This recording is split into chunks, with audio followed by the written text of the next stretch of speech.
तो चलिए एक और न्यूज़ सेट पेपर सॉल्व करेंगे अभी हम लोग। तो आज हम लोग सॉल्व करने जा रहे हैं 31 अक्टूबर का पेपर को, जो कि आपका थर्ड शिफ्ट में पूछा गया था।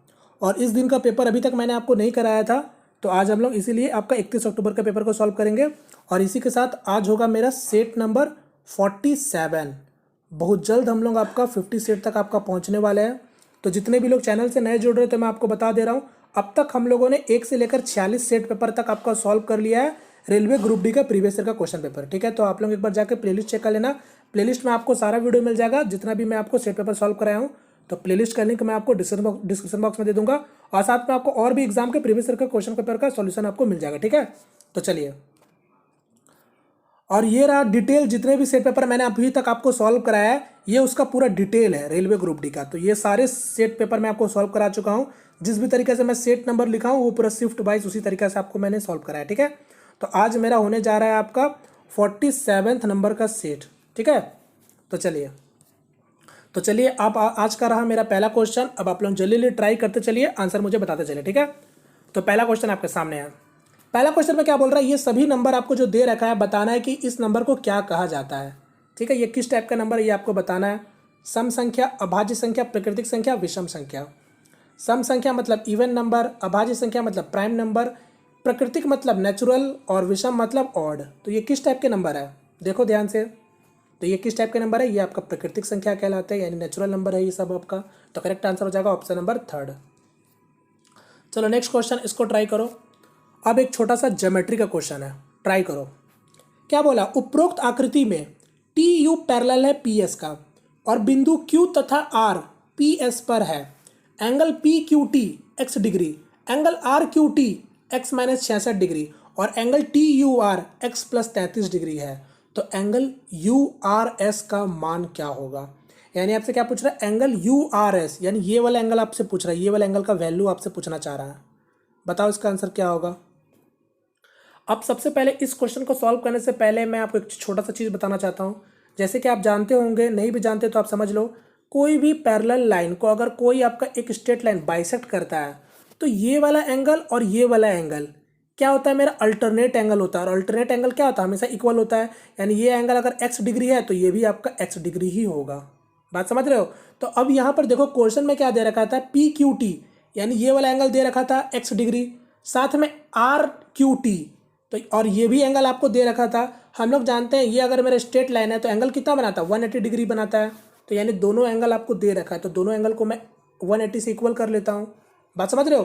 तो x plus x minus 66 degree equal to 180 degree हो जाएगा, क्योंकि दोनों का सम कितना होता है, 180 होता है। यानी यहाँ पर क्या आ गया, 2x इक्वल टू से मतलब 6 का 6, 8 6 14, और ये आपका 2, यानी x का वैल्यू क्या आ गया, 123 डिग्री आ गया। बोलो यहाँ तक सबको क्लियर है। अब आपको पता है x का वैल्यू अगर मेरे 123 डिग्री आ गया, तो आपको दे रखा था एंगल टी यू आर, यानी ये वाला एंगल आपको क्या दे रखा था, x प्लस 33 डिग्री, यानी इसमें 33 और जोड़ देंगे, यानी मेरा कितना आ जाएगा, 156 डिग्री आ जाएगा। अब मुझे बताओ, यानी ये वाला एंगल मुझे पता चल गया मेरा 156 डिग्री होगा। अभी जो मैंने बताया, अगर ये वाला एंगल अगर 156 डिग्री है, तो ये भी एंगल क्या होगा, 156 डिग्री होगा कि नहीं होगा, क्योंकि alternate angle are always equal. यानी करेक्ट आंसर क्या हो जाएगा, ऑप्शन नंबर 3। ठीक है, चलिए नेक्स्ट क्वेश्चन की ओर बढ़ते हैं। ये रहा, इसको ट्राई करो। 17 भुजाओं वाले एक बहुभुज में विकर्ण की संख्या कितनी होती है। यानी कोई रेगुलर पॉलीगोन है जिसका साइड आपको 17 दे रखा है, आपसे पूछा है नंबर ऑफ डायगोनल क्या होंगे। ठीक है, नंबर ऑफ डायगोनल। अब ये चीज़ आपको फॉर्मूला पता होना चाहिए। अगर आपको फॉर्मूला नहीं पता है तो फिर आप तो बनाने से रह नहीं पाओगे, मतलब बना नहीं पाओगे। तो यहाँ पर आप रिवीजन कर लो, अगर नहीं याद है तो फिर आप देख लो जाके एक बार। तो मैं बताता हूँ, नंबर ऑफ डायगोनल होता है क्या है, तो n-3/2 ये होता है नंबर ऑफ डायगोनल। कोई भी रेगुलर पॉलीगॉन का अगर निकालना है तो आप इस फॉर्मूला की मदद से निकाल सकते हो। तो यहाँ पर क्या हो गया, 17 गुना 17 से 3 जाएगा 14, यानी 14/2, यानी 2 से काटोगे 7, यानी 17 गुना 7 119 डायगोनल होंगे 17 साइड पॉलीगॉन में। ठीक है, तो करेक्ट आंसर हो जाएगा ऑप्शन नंबर डी। और मैंने पॉलीगॉन के ऊपर भी ऑलरेडी वीडियो बना दिया है। ठीक है, चलो नेक्स्ट क्वेश्चन। यहाँ पर क्या बोला, 20 वर्ष पहले लूसी की आयु बानी की आयु का 4 गुना थी। उनकी वर्तमान आयु का जोड़ 95 वर्ष है, तो बानी की वर्तमान आयु क्या होगा। ठीक है, बानी का प्रेजेंट एज पूछ रहा है। तो ये हो गई एल फॉर लूसी और ये हो गई बानी।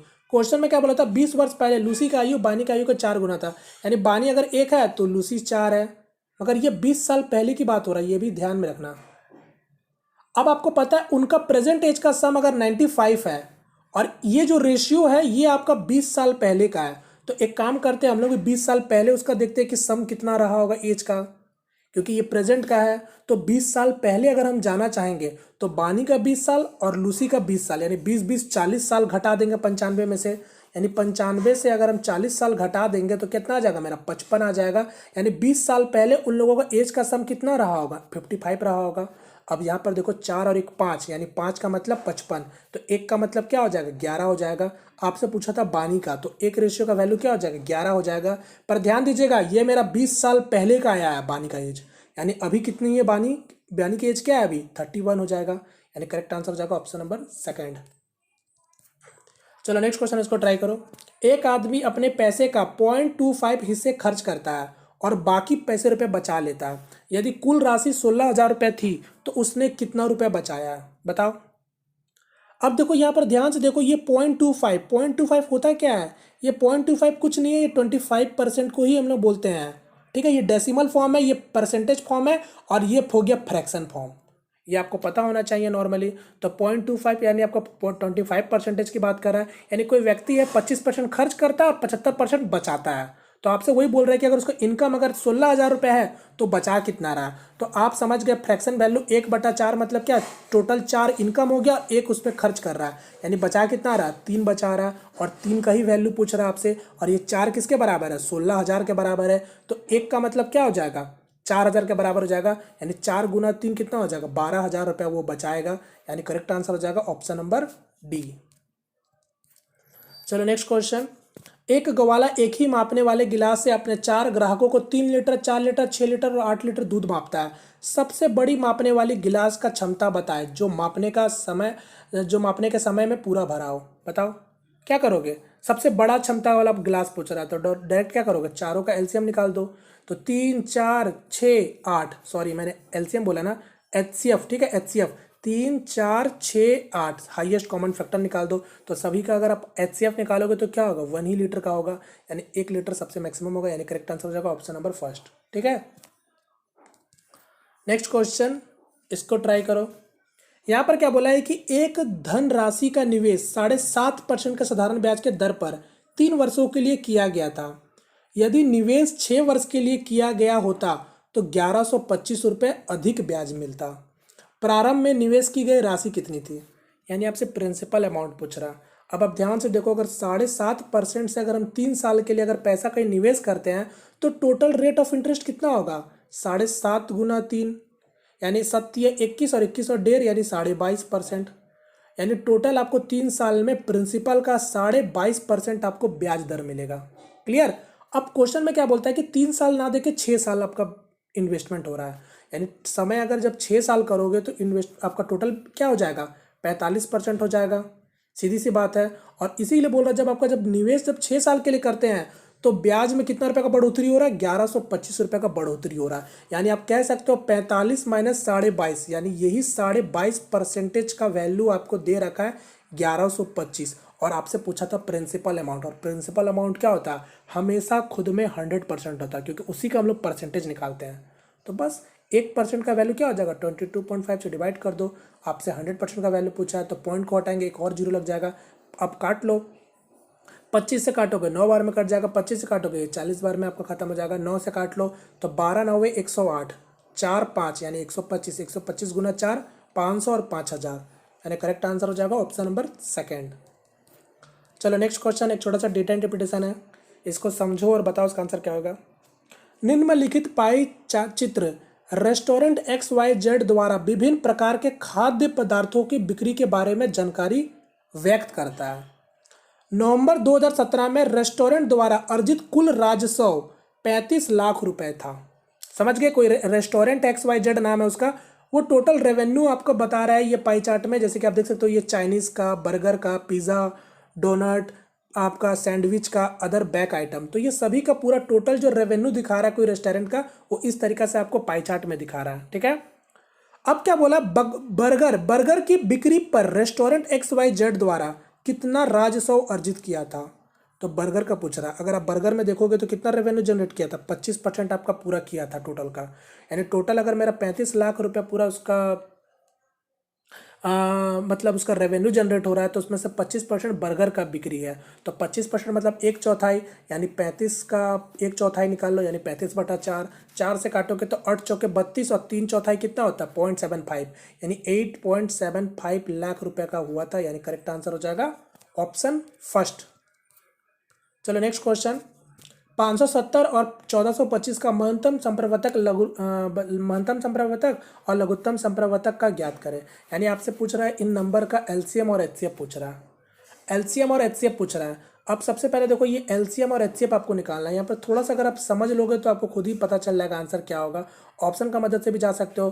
देखो पहले इन दोनों का डिफरेंस क्या देख लो पहले आप। 5, 12 से 5 जाएगा 5 और 13 से 5 जाएगा 8, यानी उन दोनों का डिफरेंस क्या आया? 855 आया। अब मैं बताता हूँ, अगर ये दो नंबर का डिफरेंस अगर 855 है तो हमेशा याद रख लीजिएगा एचसीएफ इसका या तो बराबर होगा या तो फिर इसी के मल्टीपल में होगा। कभी भी एचसीएफ इसका इससे बड़ा नहीं होगा, इनका डिफरेंस है। बात समझ रहे हो? अब आप यहाँ पर देखोगे ऑप्शन तो 855 तो कहीं दिख नहीं रहा, यानी इसके मल्टीपल में ही होगा। अब यहाँ पर देखोगे तो ये तो इसका मल्टीपल होने से रहा नहीं, ये भी नहीं होगा। 285 इसका मल्टीपल होगा।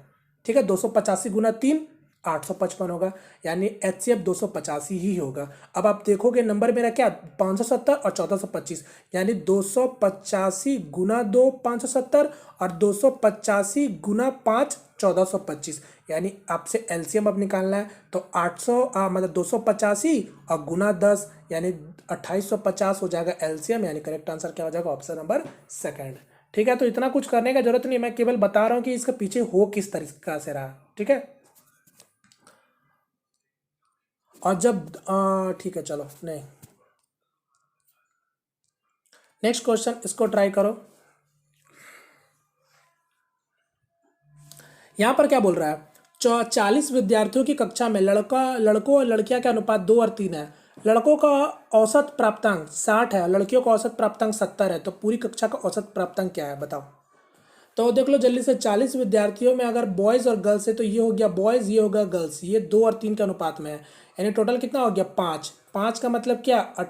5 का मतलब क्या? 40 हो जाएगा। तो 1 का मतलब क्या हो गया? 8 हो गया।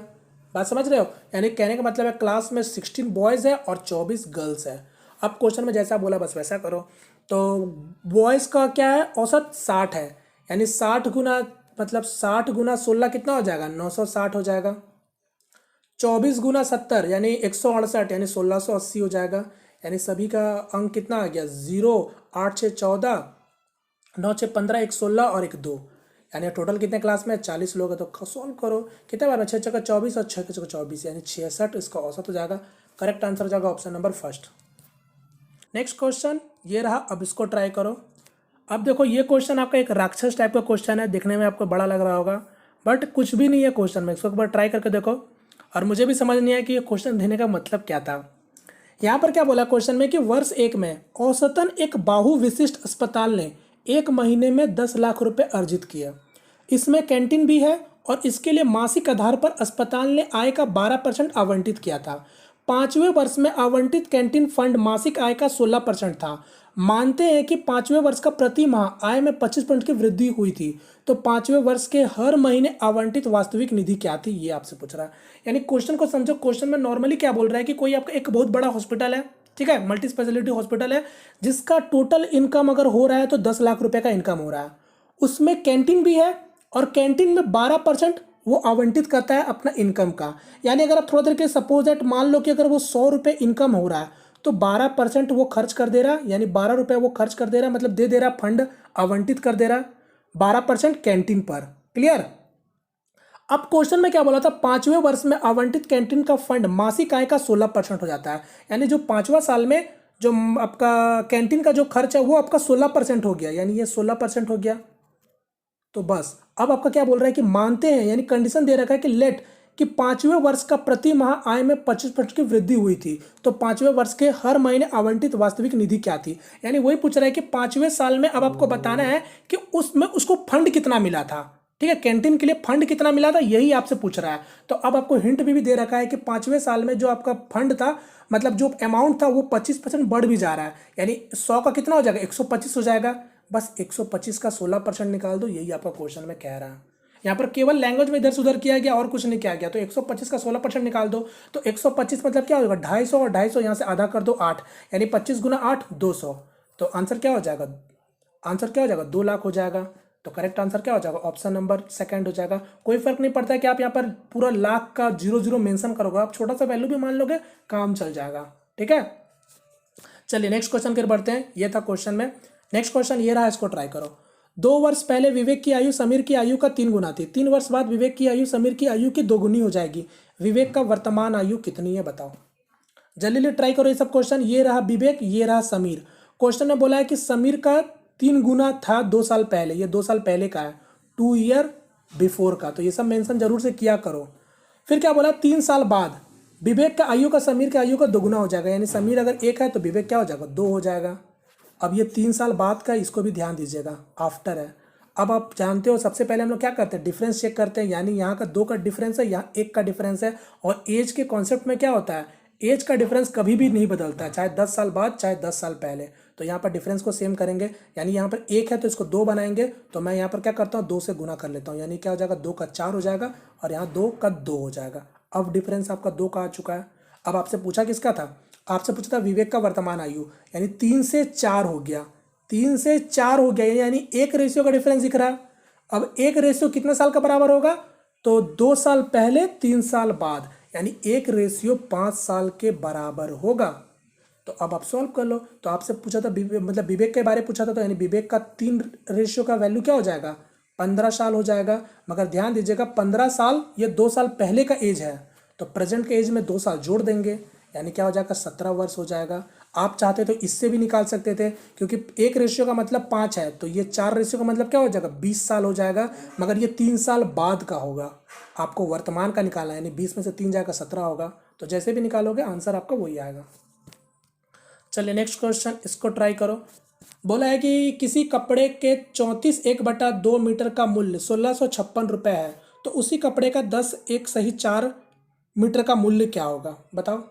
यानी क्या बोला है, 69/2 मीटर का मूल्य आपको दे रखा है 1656। तो आपसे पूछा था 10 1/4 मीटर का मूल्य बताओ कितना होगा।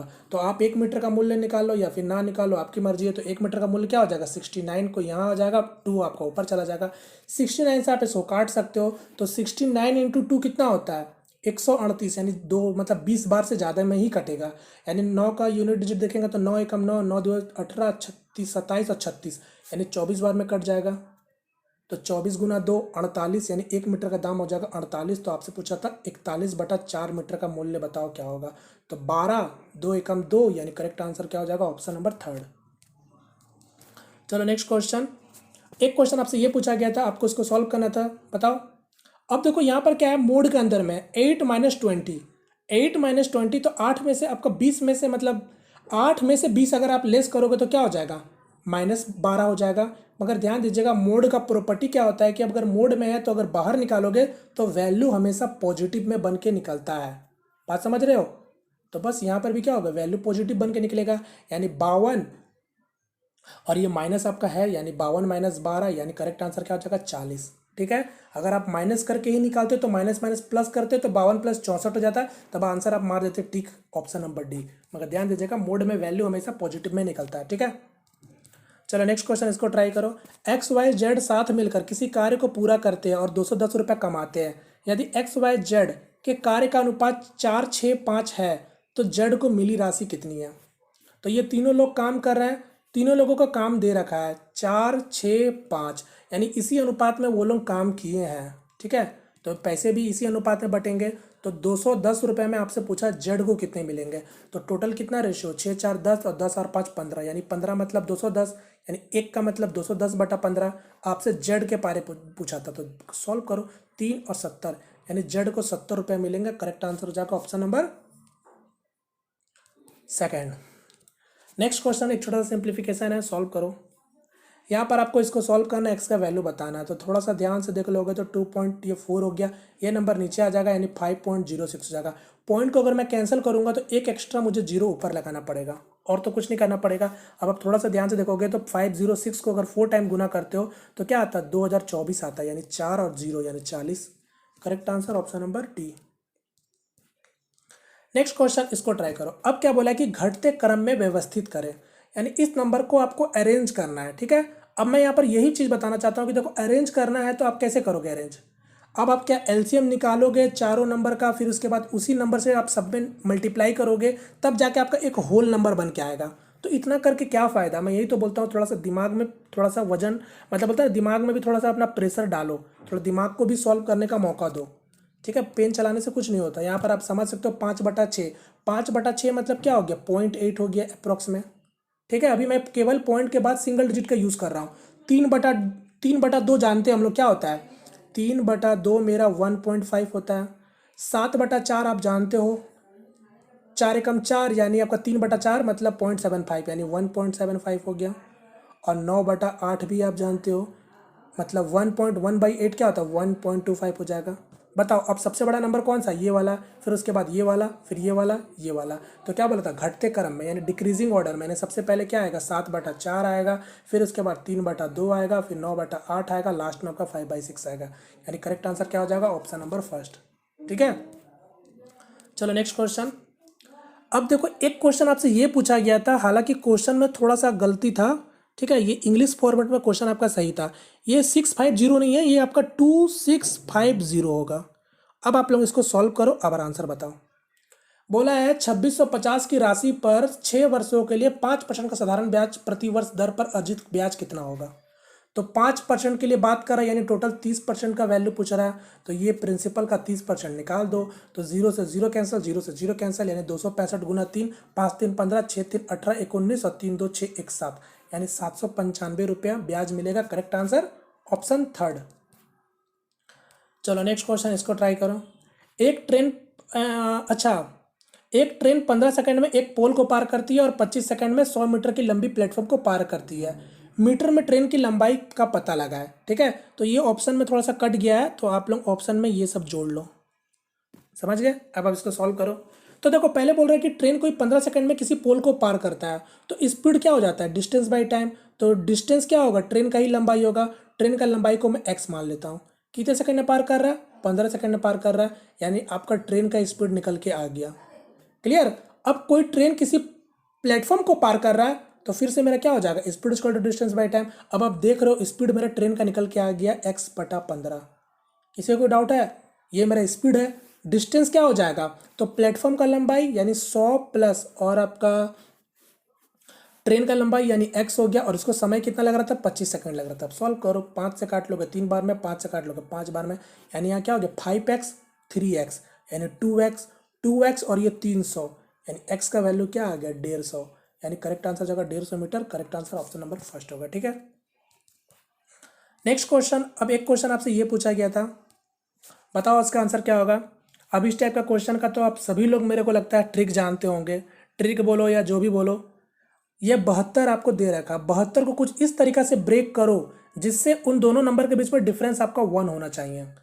72 को अगर आप ब्रेक करते हो 9 × 8 के फॉर्म में, यानी क्योंकि 9 × 8 कितना होता है 72 होता है, तो इसके बीच में डिफरेंस क्या है 1 है, तो यानी ये ठीक है।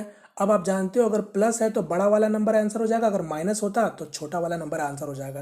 यानी अगर इस क्वेश्चन की अगर मैं आंसर की बात करूँ तो आंसर क्या हो जाएगा 9, क्योंकि यहाँ पर प्लस का साइन है। क्लियर। तो कभी भी अगर इस फॉर्मेट में अगर आपको क्वेश्चन मिलते हैं तो देख लो नंबर को पहले ब्रेक करो। तो नंबर को भी ब्रेक करना है तो कुछ इसी तरह से ब्रेक करना है कि दोनों नंबर के बीच में डिफरेंस हमेशा 1 होना चाहिए, वरना आपके दिमाग में चल रहा होगा कि 18 × 4 भी तो 72 होता है, बट इसके बीच में डिफरेंस 14 होता है, तो ये गलत हो जाता है इस तरीके से। ठीक है, और बेसिक कॉन्सेप्ट की बात करें तो आप इसको मान लो x है, पूरा को मान लो x है, तो बस सॉल्व करो। x = √72, पूरा को आपने x माना है तो ये तो पूरा चलते जाएगा ना इन्फिनिटी तक, तो 72 + x हो जाएगा। दोनों जगह स्क्वायरिंग कर दोगे तो x² + 72 + x हो जाएगा, यानी x² - x - 72 = 0। ये बन गया क्वाड्रेटिक इक्वेशन, और इसके पीछे का कॉन्सेप्ट यही होता है 9 × 8 के फॉर्म में ब्रेक करने का, क्योंकि यहाँ पर हमेशा x ही हो रहता है, यानी 1 के फॉर्म में आपको लाना ही होता है किसी भी कीमत में। तो इसलिए करेक्ट आंसर हो जा रहा है ऑप्शन नंबर फर्स्ट। ठीक है, एक क्वेश्चन इसको ट्राई करो। 2 वर्षों के लिए 5% का प्रति वर्ष पर निवेशित राशि का साधारण ब्याज और चक्रवृद्धि ब्याज का अंतर 15 रुपए है, तो राशि ज्ञात करें। बताओ बताओ जल्दी से आप लोग, इसका आंसर क्या होगा। देखो 5% का रेट है, 5% का अगर रेट है 2 साल के लिए, अगर मैं साधारण ब्याज की बात करूंगा तो मेरा कितना होगा, 10% होगा। अब वही 5% का रेट है, जब 2 साल के लिए चक्रवृद्धि ब्याज की बात करेंगे तो क्या होता है, मेरा 10.25 होता है। ये सब मैं फिर से बता रहा हूँ, ये सब वैल्यू डायरेक्ट से याद होने चाहिए आपको। तो परसेंटेज में कितना का अंतर दिख रहा है दोनों में, 0.25% का अंतर दिख रहा है, और इसी का वैल्यू आपको 15 रुपये दे रखा है, और आपसे प्रिंसिपल अमाउंट पूछा, यानी 100% का वैल्यू पूछ रहा है। तो 1% का वैल्यू क्या हो जाएगा, 0.25 से डिवाइड कर दो, यानी पॉइंट को हटाऊंगा तो डबल जीरो लग जाएगा आपका, और साथ में 100% का वैल्यू पूछा है। सॉल्व करो तो 25 से काटोगे 4 बार में, यानी 15 चौके 60, और 60 मतलब 6,000 रुपये इसका प्रिंसिपल होगा। यानी करेक्ट आंसर क्या हो जाएगा, ऑप्शन नंबर डी।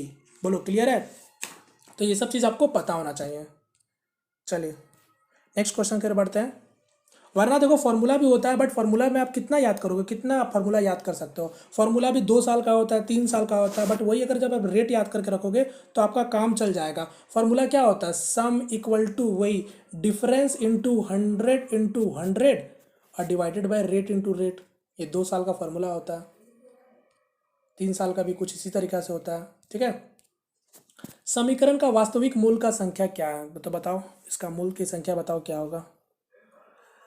तो सॉल्व करो इसको, जैसा चाहो वैसा सॉल्व कर सकते हो। ऑप्शन से सॉल्व करना ऑप्शन से सॉल्व कर लो, या फिर बनाने का मन है बना लो। आप अगर थोड़ा सा इस क्वेश्चन को यहाँ पर ध्यान से देखोगे तो ये आपको पता चलेगा कि 2 के पावर में 4 है। अब सभी के पावर में 4 है, तो अगर मैं सभी में अगर 1/4 से मल्टीप्लाई करता हूँ तो ये तो खत्म, ये भी खत्म, ये भी खत्म, यानी क्या हो गया फाइनली 6 - x + 8 - x = 2। 8 6 14 और -2x, और ये 2 यहाँ आ जाएगा, यानी 14 - 2 + 2x हो जाएगा, तो 12 = 2x, यानी x का वैल्यू क्या निकल के आ गया, 6 निकल के आ गया। यानी करेक्ट आंसर क्या हो जाएगा, ऑप्शन नंबर फर्स्ट। आप ऑप्शन से भी चेक करते हो, पता चला था 6 से 6 जाएगा 0, और 8 से 6 जाएगा 2, 2 का 4 16, यानी LHS और RHS इक्वल हो गया। चलो नेक्स्ट क्वेश्चन इसको ट्राई करो। यहाँ पर बोला 2 संख्याएं 7 और 11 के अनुपात में है, यदि संख्याओं के बीच का अंतर 32 है तो सबसे बड़ा संख्या बताओ क्या होगा। तो ये 7 और 11 बीच में डिफरेंस कितना का दिख रहा है, 4, 4 मतलब 32, तो 1 का मतलब 8, तो सबसे बड़ा नंबर 11 × 8 88। चलो नेक्स्ट क्वेश्चन। यहाँ पर क्या बोला, घनाभ के 3 सलगनन फलकों का परसव पृष्ठ का क्षेत्रफल 30 metre square, 50 metre square, 60 metre square. घनाभ का आयतन कितना है, यानी क्या बोल रहा है कि कोई क्यूबाइड है। ठीक है, ये कोई क्यूबाइड है जिसका आपको 3 सरफेस का एरिया दे रखा है, यानी ये फलको, ये सरफेस हो गया ना, केवल सरफेस का एरिया दे रखा है, 3 तो कोई सरफेस का एरिया, तो कोई भी 3 सरफेस का आप एरिया कंसिडर कर सकते हो, क्योंकि जब 3 सरफेस का एरिया कंसिडर करोगे तो तीनों क्या होगा, एक दूसरे का एडजॉइंट ही होगा, सीधी सी बात है। और तो कोई 3, क्योंकि 3 सरफेस का एरिया दे रखा है ना, तो 3 सरफेस आपका जरूर एडजॉइंट होगा ही होगा। अब यहाँ पर समझने का क्या चीज़ है, आप जानते हो कि कोई भी रेक्टेंगल का अगर मैं बात करूँ एरिया तो क्या होता है, लेंथ इंटू ब्रेथ होता है कि नहीं होता है। तो यहाँ पर अगर क्यूबाइड है तो क्या होगा, लेंथ ब्रेथ और हाइट होगा, यानी अगर एरिया है तो ये भी लेंथ ब्रेथ होगा, इसमें भी लेंथ ब्रेथ होगा, इसमें भी लेंथ ब्रेथ होगा। चूंकि तीनों एडजॉइंट है तो इसमें हाइट भी आपका एक कॉमन आपको मिल जाएगा। तो यहाँ से हम लोग इसका पीछे का कॉन्सेप्ट जानते हैं, अगर आप इन तीनों को मल्टीप्लाई करोगे यानी लेंथ इंटू ब्रेथ, और यहाँ से भी आपका क्या हो जाएगा, ब्रेथ इंटू हाइट इंटू आपको हाइट इंटू लेंथ, ये आपको मिलना ही मिलना है, क्योंकि सभी का तो एरिया आपको दे रखा है ना। तो आप देखोगे तो आपको लेंथ भी 2 मिल गया, ब्रेथ भी 2 मिल गया, और हाइट भी आपका 2 मिल गया।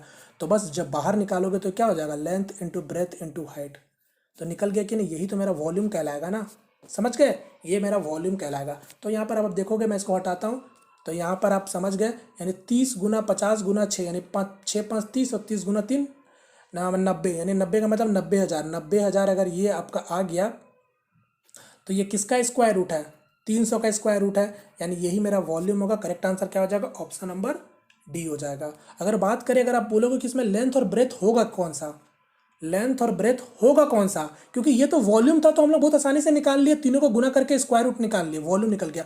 बट इसी में आपसे अगर पूछ लेगा टोटल सरफेस एरिया, तब क्या करते हैं, तो उसके लिए आपको फिर लेंथ का भी जरूरत पड़ेगा, ब्रेथ का भी जरूरत पड़ेगा और हाइट का भी जरूरत पड़ेगा।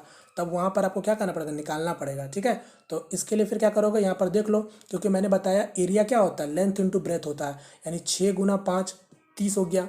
50 को कैसे लिखेंगे, 10 × 5 50 हो गया। और इस 60 को कैसे लिखेंगे, 10 × 6, क्योंकि यहाँ पर देखोगे 2 6 आ गया, 2 5 भी आ गया और 2 आपका 10 भी आ गया, यानी लेंथ ब्रेथ हाइट आपका निकल के आ गया, यानी 6 × 5 × 10, तो ये हो गया ना 300। समझ गए, इस तरीका से ब्रेक करना होता है। वरना अगर आपके दिमाग में अगर ऐसा चल रहा होगा कि मैंने 15 × 2 क्यों नहीं किया, यार 50 को आप 15 से कैसे करोगे, ये कुछ का लेंथ किसी का काम में आ रहा है क्या, किसी का भी हेल्प में नहीं आ रहा। एक तो 0 तो होना ही था, 0 0 0 सब में दिख रहा है, यानी 10 तो बना ना। समझ गए, चलो नेक्स्ट क्वेश्चन इसको ट्राई करो। ए बी से 3 वर्ष बड़ा है, 6 वर्ष पहले ए का उम्र बी का उम्र का 4 गुना था, तो बी और ए का उम्र ज्ञात करें। तो नॉर्मल वही क्वेश्चन है, ए और बी, ए का उम्र बी का उम्र का 4 गुना, यानी अगर बी 1 है तो ए आपका 4 होगा। ये 6 साल पहले का बता रहा है, ठीक है, 6 साल पहले का है। अब आपको मैं बता चुका हूँ एज का डिफरेंस कभी भी बदलता नहीं है, यानी ए बी से 3 साल का बड़ा है, यानी इनके बीच में डिफरेंस कितना दिख रहा है, 3 3 मतलब 3 साल के बराबर, यानी एक रेशियो का मतलब क्या होगा, 3 साल ही होगा, यानी ए का उम्र 4 साल होगा और बी का उम्र 1 साल होगा। मगर ये 6 साल पहले का है और आपसे पूछा था वर्तमान में, यानी 6 साल दोनों का बढ़ा दो, यानी 6 + 4 10 हो गया और 6 + 1 7 हो गया, यानी दोनों का उम्र 10 और 7 हो जाएगा। करेक्ट आंसर हो जाएगा ऑप्शन नंबर 3। चलो नेक्स्ट क्वेश्चन, एक व्यक्ति ने सेल का पोशाक खरीदकर 5 रुपये बचाया, यदि वह 45 रुपये खर्च करता है तो कितना रुपया बचाएगा। तो 5 रुपये अगर बचा रहा है और 45 रुपये खर्च किया, तो इसका मतलब सामान का दाम 50 रुपया रहा होगा और 5 रुपये बचा रहा है, तो बस देख लो कितना परसेंट वो बचा रहा है। तो 5 से काटोगे 10 तो 10, यानी 10% वो बचा लिया पैसा। चलो नेक्स्ट क्वेश्चन, और साथ में आज का लास्ट क्वेश्चन है ना, ठीक है, तो ये मेरा आज का लास्ट क्वेश्चन है जो कि आप लोगों के लिए होमवर्क क्वेश्चन है, तो आप लोग मुझे इसका भी आंसर कमेंट करके बताना, ठीक है, हाइट एंड डिस्टेंस का क्वेश्चन है। ठीक है, तो इसी के साथ मेरा आज का ये भी सेट खत्म होता है। उम्मीद करता हूँ फ्रेंड्स आपको आज का सेशन पसंद आया होगा। पसंद आया तो प्लीज़ वीडियो को लाइक करके अपना सपोर्ट जरूर दिखाइएगा। और फिर से मैं जाते समय यही बोलूँगा, जितना हो सके प्रैक्टिस करो, क्योंकि आप सब कुछ समझ चुके हो कि एक पेपर में कभी भी आपके सारे क्वेश्चन मॉडरेट नहीं आते हैं, केवल कुछ क्वेश्चन आते हैं मॉडरेट, केवल उसके लिए ही आपको अच्छे से पढ़ना पड़ेगा। इसी तरीके से आपको स्ट्रेटेजी बनाना पड़ेगा। बाद बाकी जो नॉर्मल क्वेश्चन होंगे उस क्वेश्चन को बस जल्दी करने का आपको प्रैक्टिस होना चाहिए, और कुछ भी आपका स्ट्रेटेजी नहीं होगा मैथ में। ठीक है, तो इसलिए प्रैक्टिस करो, जितना ज़्यादा से ज़्यादा हो सके प्रैक्टिस करो। ठीक है, तो चलिए यहाँ पास मैं वीडियो को वाइंड अप करता हूँ। मिलते हैं फ्रेंड किस नेक्स्ट वीडियो में, तब तक के लिए जय हिंद जय भारत।